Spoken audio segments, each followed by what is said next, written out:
Brianna Wu is a software engineer, an entrepreneur, and a nationally recognized advocate for women in technology. She first rose to prominence as a leading voice for digital rights and online safety. I hope you tell that story. Drawing on her experiences to push for greater accountability on our online spaces. Today, she works at the intersection of technology, civic engagement, public policy, helping communities understand both the promise and the risks of our digital age. Please join me in welcoming Brianna Wu. Thank you. Oh my goodness, that's such a lovely welcome. So, sometimes when I do events like this, you get there and you figure out the vibe. So I had a super technical speech on public policy. I'm gonna throw that away and we are gonna vibe. I want to start by telling you a little bit about my story and why I care so much about this. So I grew up in Mississippi in the 80s and the 90s. This is something it's really hard for me to talk about publicly. I actually didn't do it until very recently. But I am transsexual. I am one of the very first trans people. I was literally the first to transition at the University of Mississippi, which was transitioning on hard mode. That was very difficult. So I want to kind of walk you through why this issue is so personal to me and kind of what my story is in caring so much about what happens to my Jewish friends and neighbors.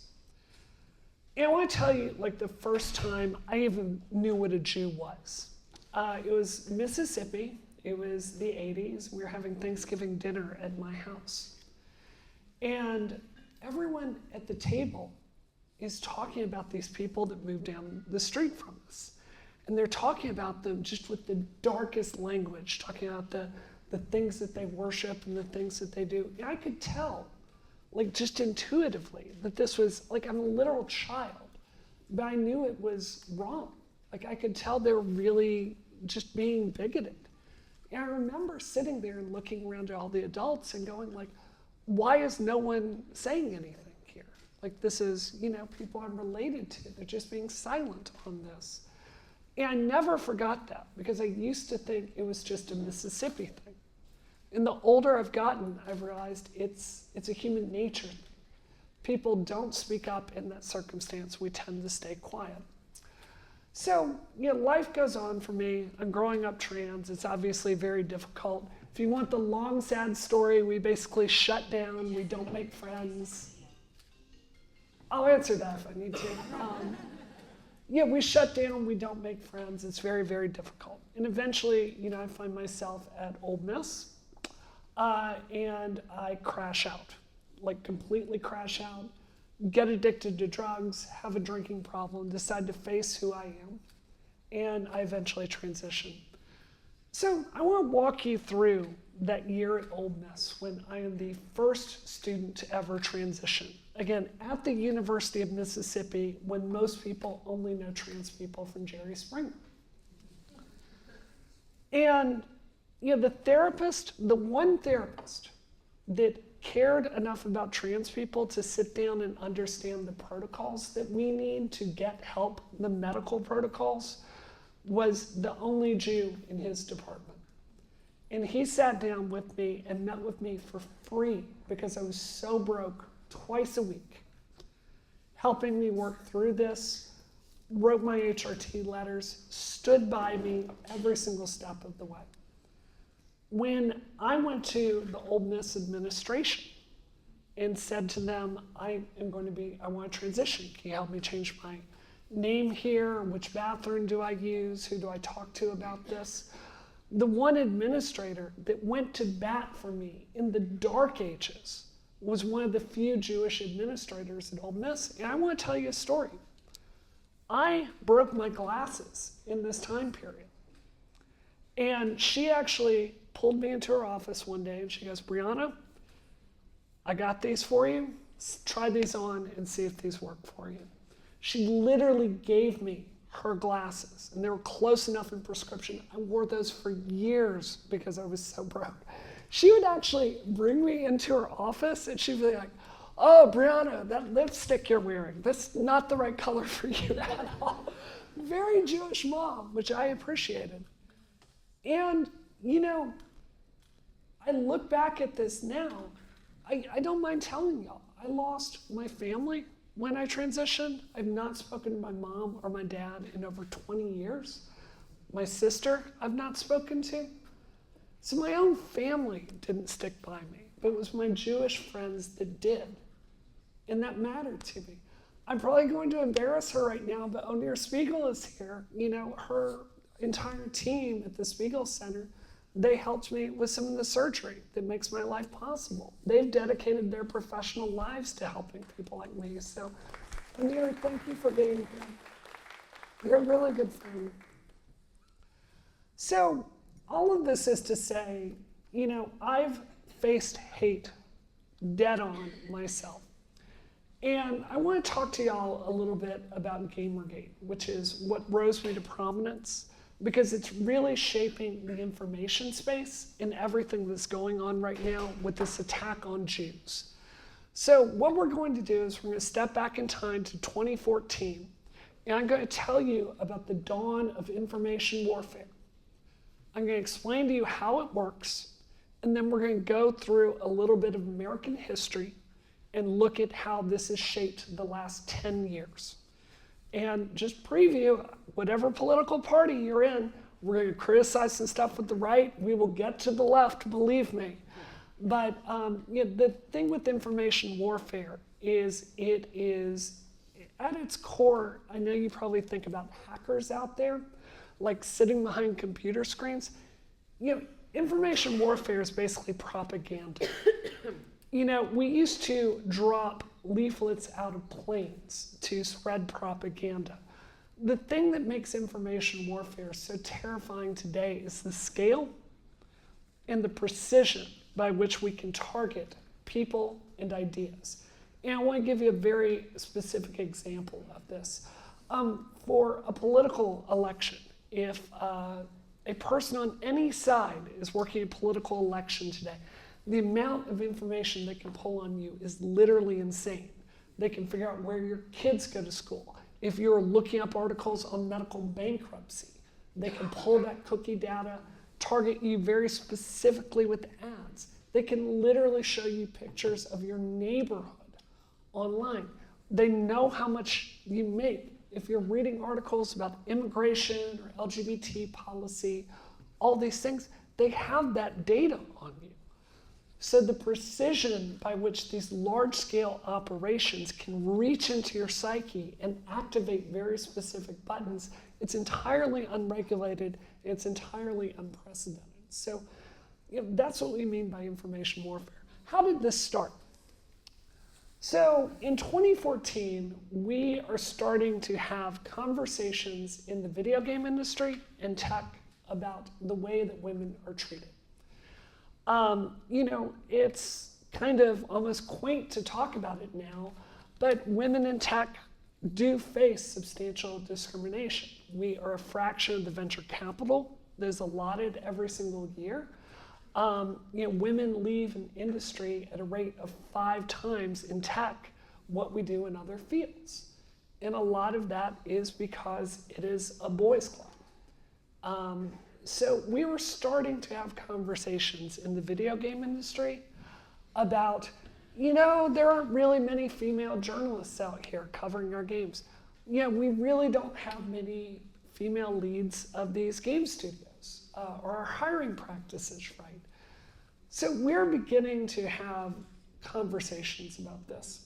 And from there were very under-socialized gamers online that did not like these conversations. They took it as an attack on their identity, and they started to form these groups online to shut us down, which I imagine is going to sound familiar to a lot of people here. So what they did is they started to figure out a playbook that's going to sound very familiar to anyone here. And this is the playbook. You find someone you don't like, and you go through their entire life, which is online. You comb through it, you find something they've said that you can attack them with, you go through their entire professional portfolio, you find things to take out of context, and you send armies of bots and sock puppets at that person to controversialize them. Now, please understand, this is 2014. this was relatively unsophisticated. We're talking about under-socialized gamers in their mom's basement, like just sending mean tweets to game developers. But what they discovered is this playbook is so effective. It resulted in death threats. It resulted in rape threats. I literally had to leave my home.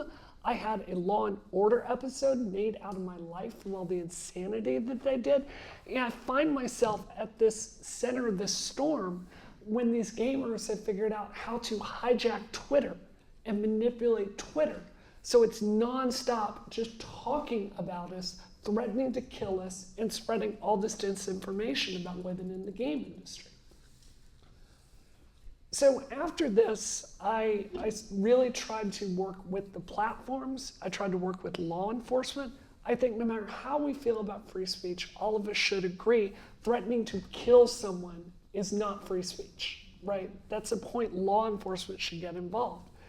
It's very complicated because you have IP addresses. A lot of these people are not in this country. And, basically you can report these threats, but there was literally no one from Gamergate that ended up suffering legal consequences for the literally hundreds of thousands of credible, specific death threats that I got. They literally figured out the way that my house was laid out from pictures I had posted online and created a mass shooting plan and put this on Medium so anyone could go in there and go, oh, well, if you want to kill Brianna Wu, here's the best place to sneak in. Here's where her dogs are. Turn left. She sleeps at the end of this hallway. That's where you need to go kill her. And based on where the police station is, this is probably how long you have to get out. That's some scary stuff to be reading. So, I tried working with the FBI to get them to kind of crack down on this. I will just fast forward to the end. Every single institution failed. I talked to Google about asking them to downrank some of these policies. Talked to Facebook about asking them to up their investment in trust and safety, as well as Twitter. And long story short, they just kind of looked at all this rampant hate and concluded, nah, you know what? We'd just kind of rather do nothing. So I want to fast forward to the 2016 election and what happened here. And just before we start, I want to make it clear, I personally am not sure that this is what won the election in 2016. And I'm not trying to make this partisan, but I'm talking about a playbook that was used by bad actors. So please just try to see this through a nonpartisan lens. So Cambridge Analytica and the Russian GRU and other places were looking at Gamergate as it just set the entire internet on fire 10 years ago. And they're like, look at this. Look how easy it is to turn Americans against each other. We can find this wedge issue, which is men versus women in the video game industry, and we can get everyone screaming so they're not sure what is true and what is not. And this is the goal of disinformation. It's not to convince anyone of any one thing, it's to make the environment so polluted with, forgive my language, bullshit. Normal people cannot tell what is true and what is false. What happens in that situation? You end up just being paralyzed, which is exactly what has happened to the American public on many of these issues. So fast forward to 2016 in Cambridge Analytica.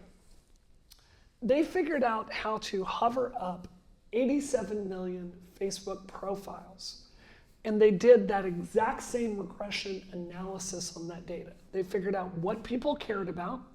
They figured out what arguments they responded to. So if you're a voter, really tuned into immigration, they tailored ads and showed that to you. If you're a voter really tuned into LGBT issues, they decided to inflame you the other way and show you things the other party did to try to confuse that issue. And they were very, very successful at this. The platforms are not a neutral vector for this kind of information. Ultimately, they are in the business of increasing your engagement for as long as they can and selling ads about it. So they make more money the longer you stay on there. And the unfortunate truth is, as a business model, disinformation is very, very profitable. They did studies on this. One MIT study found in this election falsehoods were 70% more likely to be retweeted, reshared, and spread than true stories by actual journalists. So this is exactly what they did. They took the Gamergate playbook. They found out that they could take this for American politics. They actually had teenagers in Madagascar that figured out they could make $5,000 a month just making up stories, like the Pope endorsing Donald Trump. So all of this happened, and it just continued to go through the entire election. We had some reforms, excuse me.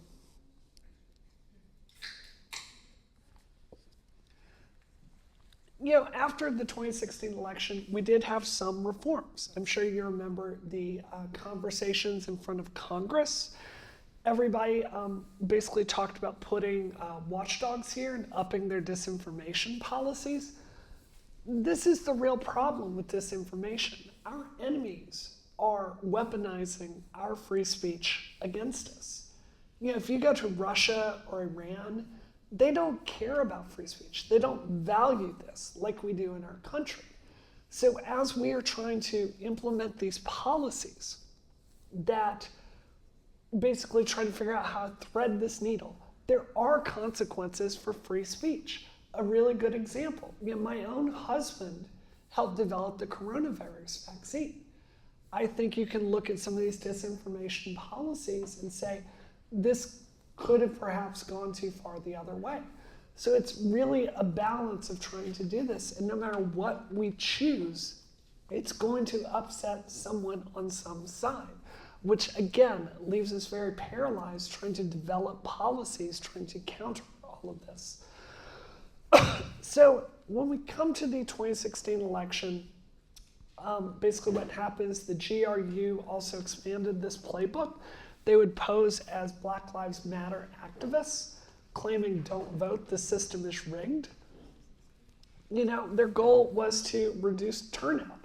China saw this and basically amplified this playbook. It was not long after this, TikTok came into prominence. Now, I'm gonna actually tell you my political view on something here. I think TikTok is tremendously, tremendously dangerous. You know, we have ceded the minds of an entire generation to the Communist Chinese Party. And if you're naive enough to think ByteDance is not going to work with them every step of the way, I've got a bridge to sell you. Think of essentially a foreign government that has 200 million spying devices placed in the United States, shaping our thoughts. And I've talked to friends in Israel that work on this from their perspective, trying to shape the information policy there. They are unable to penetrate this algorithm and get their fair say because China wins by dividing Americans against other Americans on this Israel-Palestine issue. So, you know, and Russia has tried to cybercrime, and you know, Steve Bannon, who went after me a lot in the Gamergate era, has a very, very famous phrase about this. The goal for them and for disinformation is to flood the zone until the truth drowns. And that's exactly what we've found happen. So I want to fast forward and talk about the left a bit with Israel-Palestine, because this is the exact same disinformation playbook. And it shows that the left is just as susceptible to this as the right wing is. So what has happened is there's been a flood of imagery that is coming through in this conflict. Every single time there's a missile strike, every single time something happens in this war, you can turn on Twitter and images instantly are flooding it over and over. And what happens is there are entire networks set up. I could show you my own Twitter and the requests I get there. I probably get 500 bots a day tweeting at me saying, hey, I see you talk about Palestine. Can you please share this story? Can you please retweet this? Can you please amplify this? Is completely automated, this system to spread these horrible images. And when journalists look into these images, they often find out they're not even true.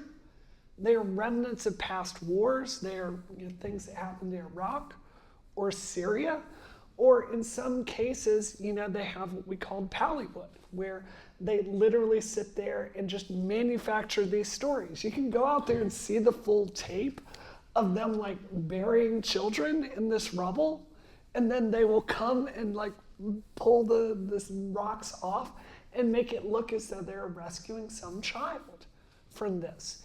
It's all an illusion, and there are these bots that are set up to basically make you feel this. The thing that's most frustrating here is it's not just the Arab world that is running this disinformation campaign. China has participated in this, and so has Russia, because the dictators all around the world love it. They love it when they can confuse normal Americans and turn us against one another, looking at this so we cannot tell up from down. If you look at the amount of money here, I think one of it is astonishing how asymmetrical the entire information war is. I visited Israel a few months ago, and I got to actually talk to the people running essentially campaigns to get Israel's point of view out to the rest of the world. And you'll talk to them, and you'll be like, what's your budget? And they'll be like, $25 million for an entire country, for the entire world to get their point of view out there, which is what like TikTok will spend on a single ad to make you buy that. They're so outmatched by these bot farms, amply funded by 3 hostile foreign powers, and we cannot get the truth out there. So I want to talk a little bit about Twitch, because this is one of the areas that I worked the most on.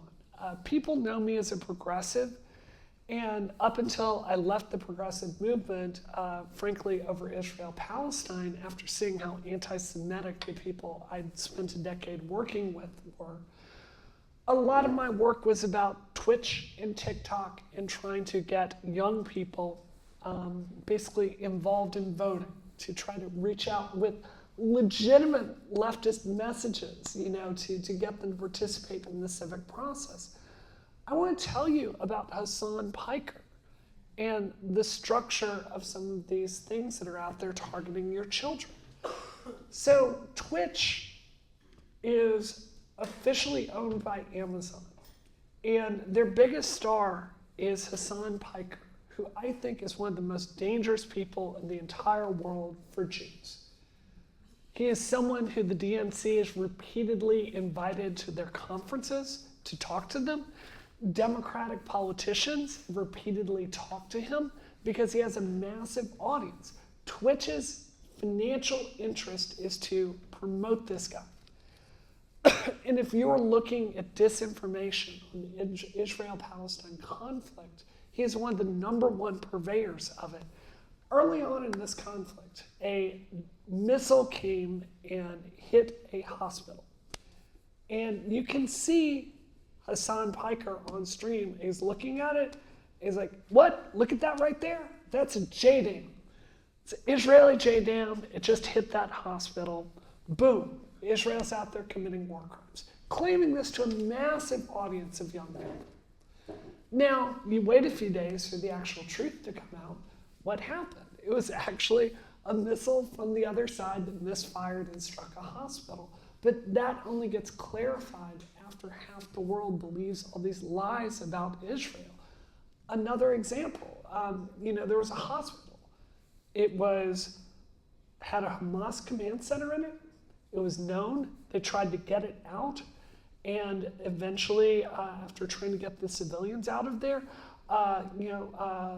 Palestinian Islamic Jihad ended up attacking the IDF forces as they were trying to get the IDF command center out of the hospital.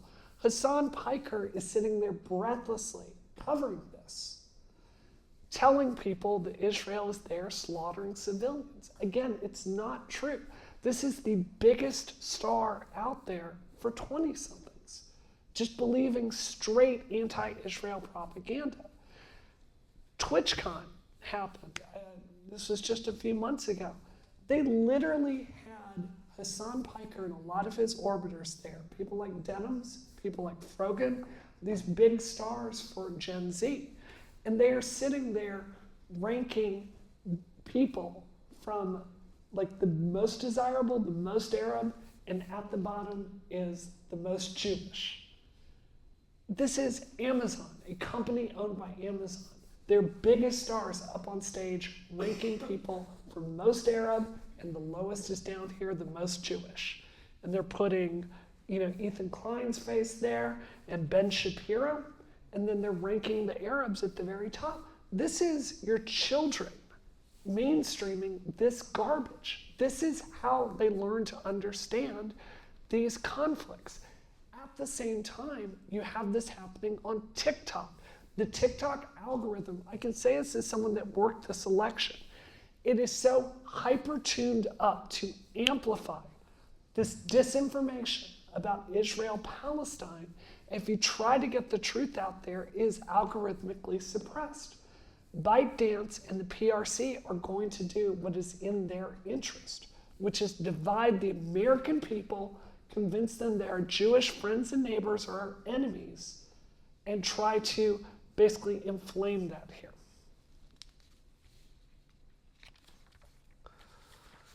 So I want to talk a little bit about the human dimension before we talk about solutions and get to the problems here.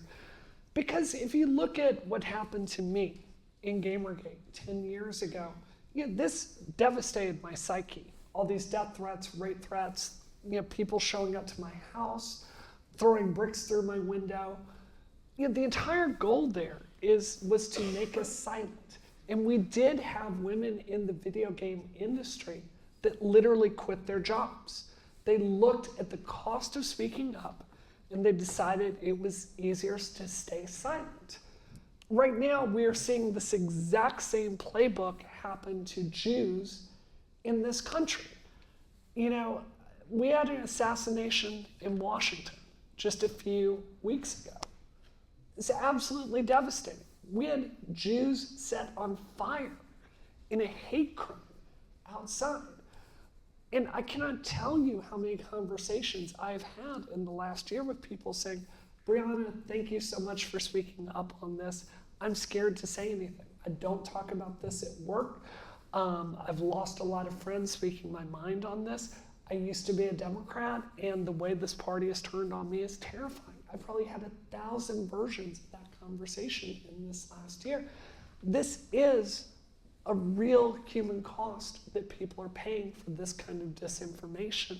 Again, not done by Americans. This is hostile foreign actors turning our information ecosystem and our own values against us. So what can we actually do here? What are the actual policies that make sense? First of all, we need transparency in where accounts are coming from. And I think this is the biggest one. It's hard to tell if something is truly AI or a bot or not, but we can trace IP addresses reasonably well. And I think if you're an account online, the very first thing it should have on there is what country you're operating from. I think that is a transparency issue, and I think that would make it much easier to check many of these claims. I think that we need transparency in political ads. This one is tricky.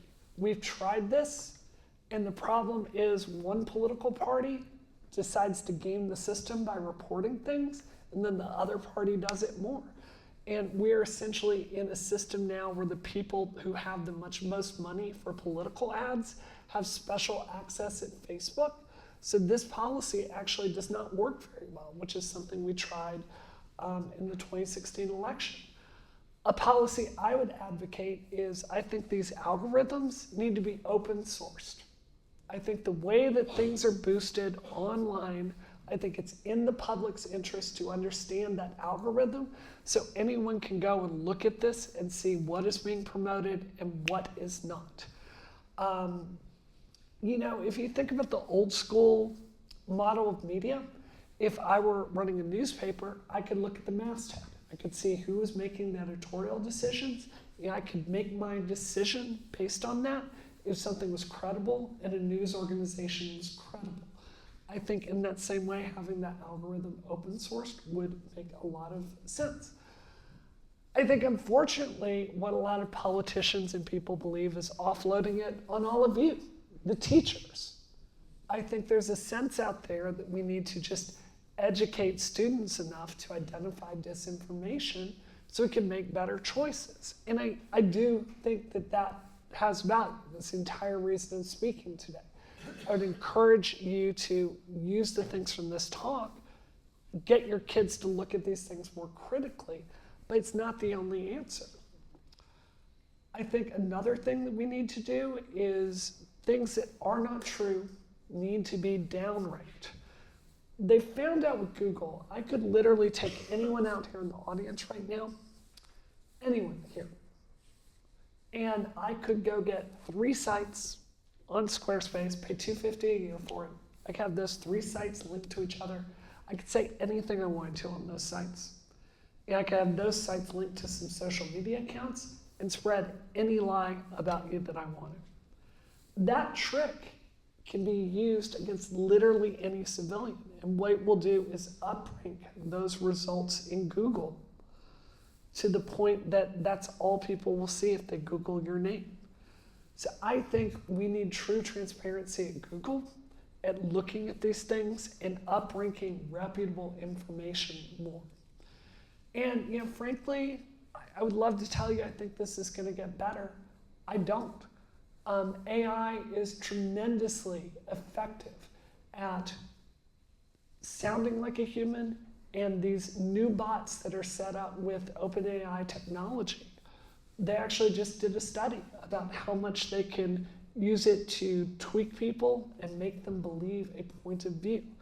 So this push of anonymous accounts online, unfortunately, a lot of the time, you're talking to a bot that is programmed to make you think a certain point of view.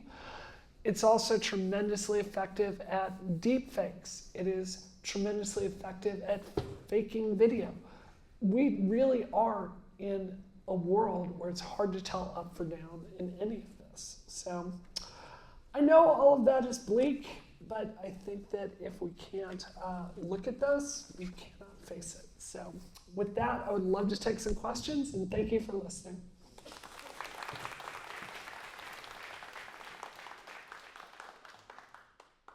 Wonderful. Thank you so much. Of Love course. everything you said. In the 80s, I was at CNN, and I was watching them get their information. They were actually cutting and pasting from other newspapers. Right. So I asked, how are you verifying your information? This goes back to journalism 101 that they don't teach, or if they do, it's forgotten by the time they're in the classroom. I mean, in their publishing area. Classrooms, I've seen many teachers hand out handouts that have no citations. Yeah. And that's a huge issue too. Yeah. I've spoken to administrators regarding what are we doing training educators about technology. And a lot of teachers don't have web literacy. I used to run a program for free through the National Science Teachers Association once a week on integrating web literacy into the classroom. Superintendents, I contacted a slew of them several years ago, was talking over their heads. They had no idea what I was talking about. Right. And I went to a recent superintendent about AI, and I said, we're not even ready for AI. It's already at our shoreline. That That's was right. 2 years ago. That's right. So it's not even, we have time for this, and I'm sorry that I sound so frantic, but it's really scary. My 16-year-old keeps saying, hey, Mom, did you hear this? And I said, no. In the background, I'll scream, verify the information. Right. But if our teachers aren't trained in this, and we're not offering great training programs on how to educate our students, because the teachers don't know, what does someone in your position think about, or what are you folks talking about with other technology people who know the dangers of AI? Yeah. Just curious. Thank you. Sorry if I rambled. No. It's lovely. I mean, obviously, the first thing is if you're spreading things online, it should be sourced, right?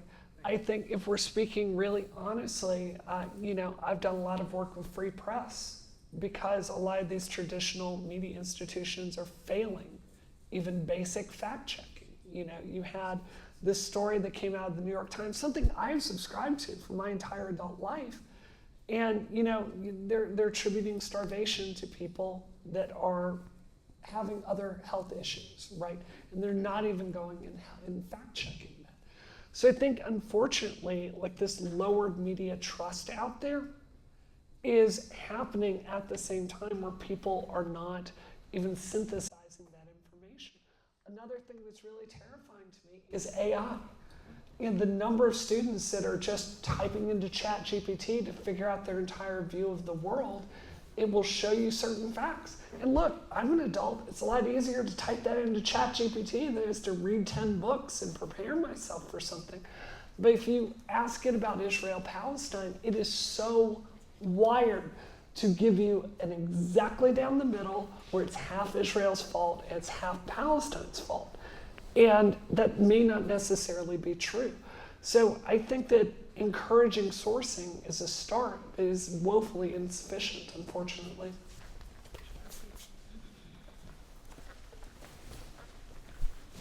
Hello, it's awesome to see you in person.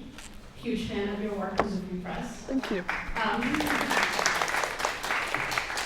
My question is, when we talk about educating teachers how to access this material, is there a curriculum that either exists or could be created that teachers could have to learn from and then to further use to educate our students?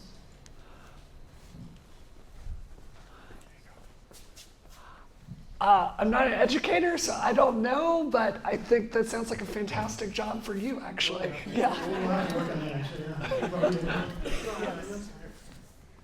So actually, specifically, if you're talking about Israel-Palestine history or Israeli-Arab history, oh no. No, I'm talking about the technology. Oh, the technology, yeah. But for that, the Schusterman Center in Brandeis actually has a curriculum that they've built that can be very helpful, very balanced and very helpful for teachers to learn and teach them. They use that in Brookline High and Newton High. Amazing. Just to answer your question, we recently had in my school for PD Day, the Day of AI, that talked a lot about AI and how to handle with your students. They do have a curriculum, and I was really impressed with some of their stuff and how they did an M&M thing where they said how many M&Ms are in a bag, and then we asked AI, and it showed that it wasn't always correct. So maybe start with that and see how it shows students that AI is not the end-all be-all. Yeah. And that's through whether or not you like Jeff Riley or not, but that is, he has left as commissioner and he is now running Day of AI. Yeah. And we had a wonderful speaker who is a professor at MIT, and she talked all about AI and large language models, and it was really interesting. So Actually, it was can I? Which school system is that? When I went, Spencer East Brookfield. Yeah. Actually, can I say something? So one of the problems with AI is it is literally trained to figure out what you want to hear and say that back to you. If you think about that image of looking at yourself in a mirror of the pool, that's AI. And the problem is it's going to listen to you, it's going to figure you out psychologically and amplify for that engagement, and then repeat things back to you that are going to feed that critical feedback loop. So it's a tremendous, I find it to be a very useful technology, but it is tremendously dangerous at the same time. The amount of psychological understanding AI is capable of getting about you is terrifying. Go ask, type into ChatGPT if you use it a bit, say what do I not know about myself? And it is going to give you some terrifying insight because it is just programmed to figure out all those quirks about yourself. Well, first of all, Brianna, I want to know who your stylist is. But in all seriousness, I think you've already answered my question. It's really about AI's role in this information warfare. Would you say then AI was created to be part of that information warfare?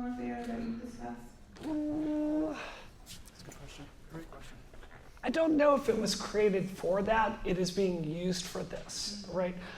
One of the things I say is to someone that, excuse me, spent a lot of my adult life in the tech industry. And it really tends to attract people that are very utopian about the things that we develop. And there's this pattern over and over again that we discover technology and then we figure out what the effects of that technology are. So, OpenAI is out there and they're like, well, let's open source this model. We can have you run it locally. And there are literally countermeasures for some of these sites that try to figure out what the microseconds are as you type on the screen to try to figure out if you're human or not. And that AI is running against that counter AI to fake that. So it's almost like the intent is unimportant because the outcome is this is being weaponized by America's adversaries to turn us against each other.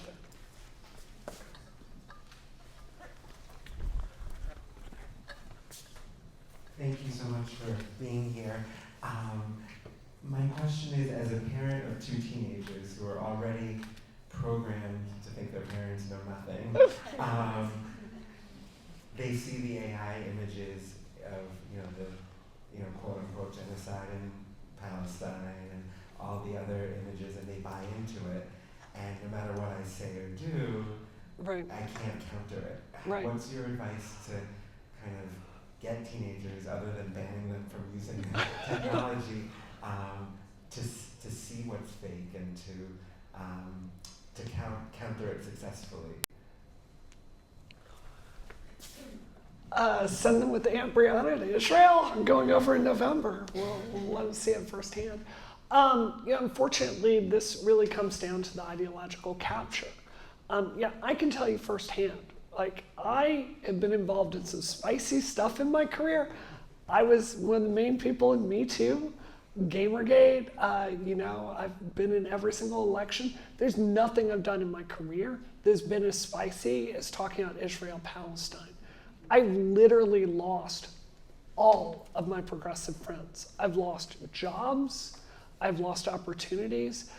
It is the amount of disinformation that's been consumed with people on this, where they don't even know the definition of a genocide, let alone the ICC has not adjudicated it. It's just astonishing. So it's not just that you're trying to get them to understand a point of view. You're trying to get them to understand something that they're going to lose friends if they understand. This is a societal crisis, and it's not going to stop here. Eventually this war is going to be over. We will go over to the next thing. But they've figured out a playbook to so successfully turn us against one another. I think it's reasonable to ask how democracy is going to keep going forward. Great questions. Here we go.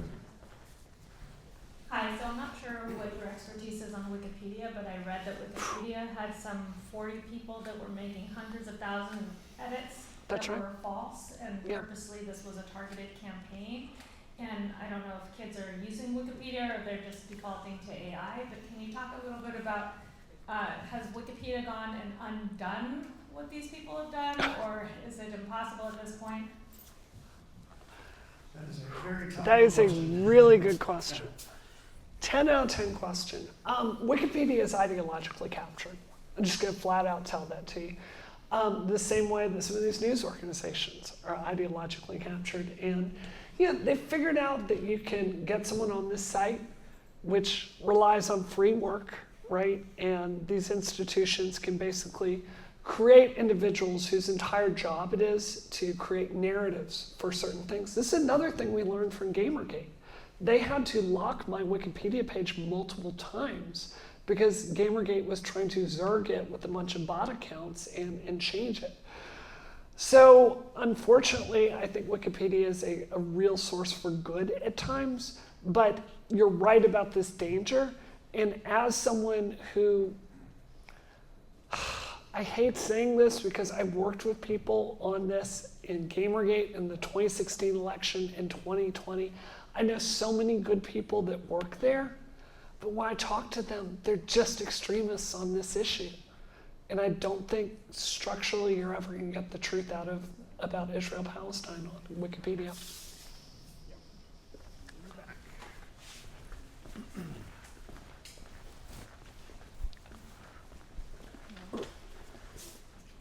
Hi, thank you very much for being here. So I have a teenage son, he's in college, Yeah. and he uses Instagram constantly, watches TikTok, and he sees all these images, Yeah. and he reads things, and he gets a lot of misinformation. So what we've been doing is we have him reset his Instagram account. He goes into the content preferences and resets suggested content. Is that something that can be done across the board in TikTok and in other, online applications, so people will see the truth?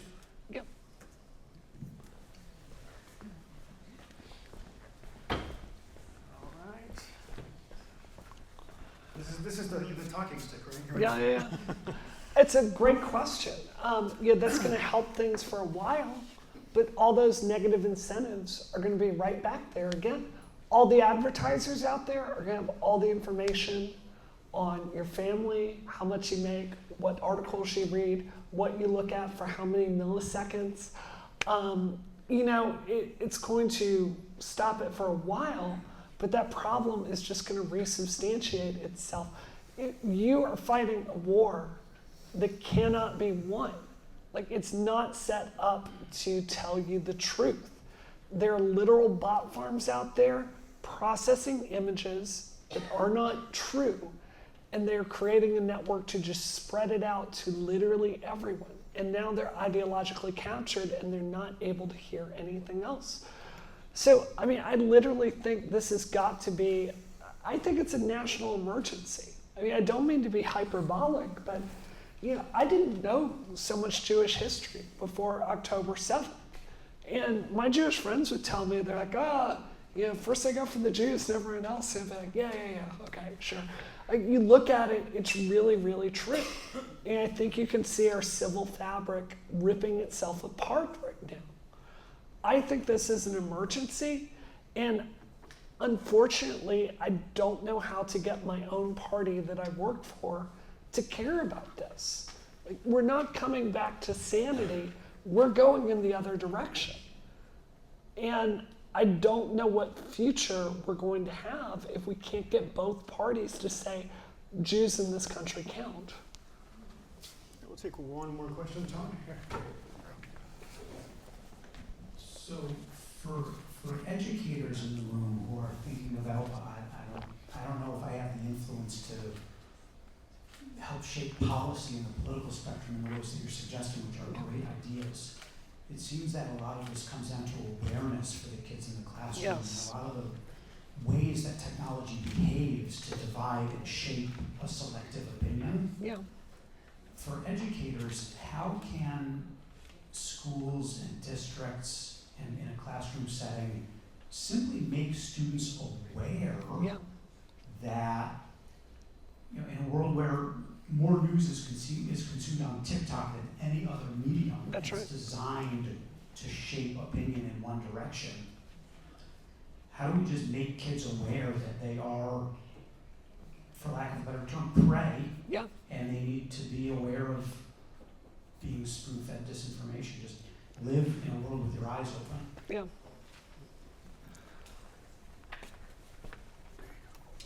It's my own life. The reason Gamergate, I'm still doing interviews about this thing that happened a decade ago that I personally never want to talk about again is because it has so much salience as a story of helping people understand, here's how a bunch of objectively awful people can use these tools and target people with things that everyone who's reasonable is like, that's way over the line.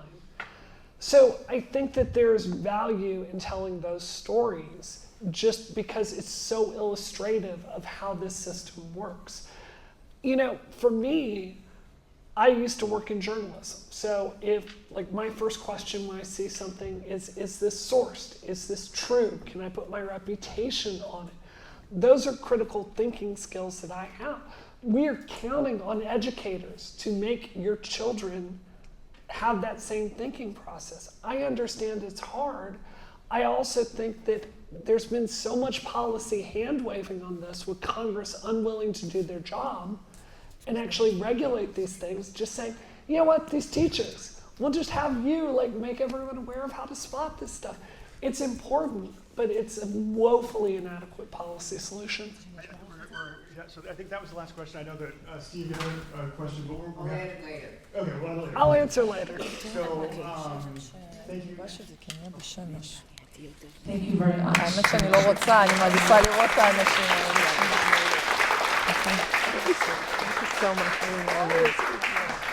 רק תגידי לו שיש לי פה Thank you very much, Brianna, for your powerful and courageous message. Of course.